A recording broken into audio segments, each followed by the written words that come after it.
تو کھانے تو بعد مینوں کہنے لگے کہ تسی دوبارہ کدو آؤ گے؟ میں کہا جدو تسی 200 بندے نو میرا بھی نام دس لو گے ادو آ جائیں گے۔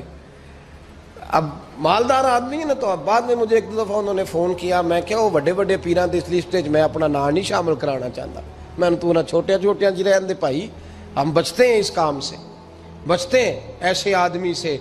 وہ کسی درویش نے کہا تھا جس کی ہر بات میں پوشیدہ ہو نشتر کی چبھن، ایسے ہر صاحب احسان سے ڈر لگتا ہے، بچنا چاہیے۔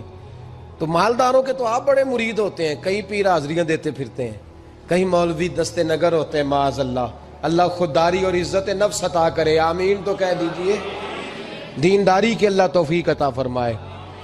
تو بہت بڑے جاگیردار تھے حضرت سلطان باؤ رحمۃ اللہ علیہ کے والد۔ بی بی شیبہ کہتی ہے نمازی بنانا تھا خاوند کو۔ کس کو؟ کس نے؟ بولے، کس نے نمازی بنانا ہے؟ اور بیوی کو کس نے بنانا ہے؟ پکی گل نے جی؟ میں کونسلر صاحب نو میں کہا ماشاءاللہ جیت گئے ہو؟ کہندے ہاں جی۔ میں کہندے جی کوئی حکم ہوئے تو میں دسو۔ میں کہ حکم ہے کہ تسی اپنے ہلکے دے بندیاں دی ڈیوٹی لانی، کیڑا کیڑا نماز حاضری لانی ہے، کیڑا کیڑا نماز پڑھنا ہوندا ہے تے کیڑا کیڑا نہیں ہوندا۔ کہنے لگے بڑے سیانے نکلے ہو، پہلا مینوں ہی وسیتے واڑ چھڑیا جی، میں جاؤں گا تے دوجیاں دی حاضری لاں گا نا۔ تو خاوند نمازی بنائے گا بیوی کو تو اس سے پہلے خود بنے گا تو بنائے گا نا جی۔ جی تو اگر خاوند کہہ دے تو پڑھیا کر، میرے پیچھے نہ لگی، تو کتنی جنی کو تو پڑھنی اونی میں پڑھنی ہے نا۔ تو میں آج میں ایک دوست کو کہہ رہا تھا، میں کہہ رہا تھا بچے وہ کام نہیں کرتے جو آپ کہتے ہیں، اور میں نے جمعے میں بھی کہا تھا بچے وہ کرتے ہیں جو ہمارا عمل دیکھ کے بچے چلتے ہیں، صرف بات پہ عمل نہیں کرتے۔ بی بی راستی کہتی ہے میں نے ٹھان لی کہ میں نے اس جگیردار کو، وڈیرے کو، اس موٹے بڑے چودھری کو میں نے نمازی بنانا اور بنا کے دکھانا ہے نمازی۔ بی بی صاحبہ کہتی ہیں کہ وہ جس خاتون کی بھی باری ہوتی تھی، 4 بیویاں ہوتی تھیں، وہ اس کا حق ادا کرتے تو بعد میں اپنی خوابگاہ میں جا کے آرام کرتے۔ ان کا جو خادم تھا ملازم، وہ رات کو دودھ کا پیالہ انہیں دینے جاتا تھا، سونے سے پہلے ان کے پاس دودھ کا پیالہ پہنچتا تھا۔ تو بی بی صاحبہ کہتی ہیں میں نے رات کو ملازم سے کہا دودھ دینے تو نہیں جائے گا، میں جاؤں گی۔ کہ میں آدھی رات کو دودھ کا پیالہ لے کے حاضر ہوئی۔ تو کیسے آئی؟ میں نے کہا بی بی ہوں، آ گئی ہوں، تو اب مہربانی کریں۔ میں نے کہا اگر اجازت دیں تو آپ کے پیر نہ دبا دوں؟ چل دبا دے۔ بی بی کہتی ہیں پیر دباتے دباتے میں نے کہا اگر اجازت دیں تو صبح نماز کے لیے جگا دوں؟ یہ نماز کی تبلیغ ہو رہی ہے۔ تو بابا جی پتہ کیا کہتے ہیں حضرت بازید؟ کہنے لگے تو مجھے جانتی نہیں، خبردار مجھے تبلیغ کرنے کی کوشش کی، اس گھر میں رہنا ہے تو سانس اونچا نہ لینا، پتہ ہے تو کس کے ساتھ بھی آئی، خبردار۔ کہتے میں چپ کر کے آ گئی۔ اگلے دن پھر دودھ لے کے پہنچ گئی تو انہوں نے آنکھ کھول کے دیکھا میری طرف، پھر آ گئی ہے۔ میں نے کہا میرے خاوند ہیں، میرے سر کے تاج ہیں، پیر دبا دوں؟ کہ دبا دو۔ کہتے ہیں میں نے 10 منٹ پیر دبائے تو میں نے کہا اگر جان کی امان پاؤں تو فجر میں جگا دوں؟ میں نے جلال فرمایا۔ کہنے لگے تجھے کہا تھا نا کہ مجھے کسی کا مشورہ قبول نہیں، تو کون ہوتی ہے مجھے بات کرنے والی، چل دوڑ جا۔ بی بی صاحبہ کہتی ہیں میں 10 دن جاتی رہی۔ کتنے دن؟ انہوں نے سختی بھی کی، برا بھلا بھی کہا، اور کئی دن یہ بھی کہا کہ کل آئی تو پھر یاد رکھنا۔ کہتی ہیں 10ویں دن میں گئی تو حضرت بازید کہتے ہیں میرے دل میں خیال آیا یہ جان چھوڑنے والی نہیں، یہ باز نہیں آئے گی، اور چلو ہے بھی تو میری بیوی، غلط بات بھی کوئی نہیں کر رہی، کہہ بھی نماز کر رہی ہے۔ کہنے لگے اگر میں سویرے اٹھ جاؤں تو پھر دوبارہ تو نہیں آئے گی، تو دوبارہ تو نہیں آئے گی۔ یہ دیکھیں میاں بیوی کا آپس میں رشتہ، سویرے اگر میں اٹھ جاؤں نماز کے لیے تیرے کہنے پہ تو میری جان چھوڑ دے گی تو؟ بی بی صاحبہ کہنے لگی میں دوبارہ نہیں آؤں گی، آپ مہربانی کریں سویرے اٹھ جائیں۔ کہنے لگے چل تو میری بیوی ہے، ایک بار مان لیتا ہوں تیری بات، سویرے جگا دینا۔ بی بی راستی کہتی ہے میں پہلے سو کے اٹھا کرتی تھی، وہ رات میں سوئی نہیں، کہتی ہے میں ساری رات رو کے گزار دی، ساری رات، اور بیدار رہ کے گزار دی۔ سویرے فجر کے وقت پانی گرم کیا، بغل میں مصلی لیا، خامد کو بیدار کیا، وضو کرایا، اور کہتی ہیں جب وہ اللہ اکبر کہہ کے سنتوں کی نیت باندھی تو میرے اس طرح آنسو گرے جیسے سیلاب آتا ہے اور دریا کا بند ٹوٹتا ہے، اور میں نے رو کے کہا مولا میرے اختیار میں یہیں تک تھا، میں مسلح پہ کھڑا کر سکتی ہوں، میں دل تو نہیں نہ بدل سکتی، وہ تیرے قبضے میں ہے، مقلب القلوب ہے، فضل کر اس کا دل بدل دے۔ فرماتی ہیں میں روتی رہی، 2 رکعتیں پڑھ کے میری طرف دیکھا تو فرضوں کی نیت باندھ لی، اور 2 فرض پڑھ کے پھر میری طرف دیکھا، کہنے لگے خبردار سویرے جگانے آئی تو۔ میں نے کہا جی نہیں جگاتی۔ میری طرف دیکھ کے کہنے لگے تو نہیں جگائے گی آج کے بعد میں تجھے نماز کے لیے جگایا کروں گا، میں تجھے جگاؤں گا۔ آپ فرمانے لگی وہ نمازی بن گئے، میں پہلے ہی نمازی تھی۔ جب ان 2 نمازیوں کا ملاپ ہوا تو اللہ نے سلطان باہو جیسا بیٹا عطا فرمایا، سلطان باہو جیسا بیٹا عطا فرمایا۔ میرے بھائی، میاں بیوی ایک دوسرے کو دیندار بنائیں گے، ایک دوسرے کو نمازی بنائیں گے، وہ ایک دوسرے پہ، اور کس طرح کا بڑا مشکل ہوتا ہے بیوی اپنے خاوند کی تعریف کرے، مشکل ہوتی ہے۔ اعلیٰ حضرت فاضل بریلوی رحمت اللہ تعالی علیہ کی زوجہ، ان کا طریقہ یہ تھا کہ وہ اتنی شناسہ ہو گئی تھی، اعلیٰ حضرت لکھتے تھے تو وہ واقف ہو گئی تھی، وہ کتاب کا اعلیٰ حضرت فرماتے تو وہی کتاب اٹھا کے زوجہ لاتی۔ اس زمانے میں قلم بنتے تھے اپنے ہاتھوں سے، لوگ چھری لے کے اس کے ساتھ قلم بنایا کرتے تھے، تو قلم بنا کے سیاہی رکھتی، کاغذ کئی دفعہ ڈانٹ دیتے، اعلیٰ حضرت کئی دفعہ ڈانٹ دیتے، لیکن اماں جی سنتی۔ وقت وصال آیا تو ایک دن فرمانے لگے حامد رضا کی ماں، تو نے ساری زندگی مانگا کچھ نہیں، تو نے میری بڑی نوکری کی، میرے دین کے کاموں میں سب سے بڑی مددگار تو تھی، چل کچھ چیز مانگ لے۔ جب دین کے رشتے ہوتے ہیں تو پھر معاملے بھی دینداری کے طے ہوتے ہیں، کچھ مانگ لے۔ بڑا کچھ مانگ لیتی ہیں نا بیویاں، بڑا کچھ۔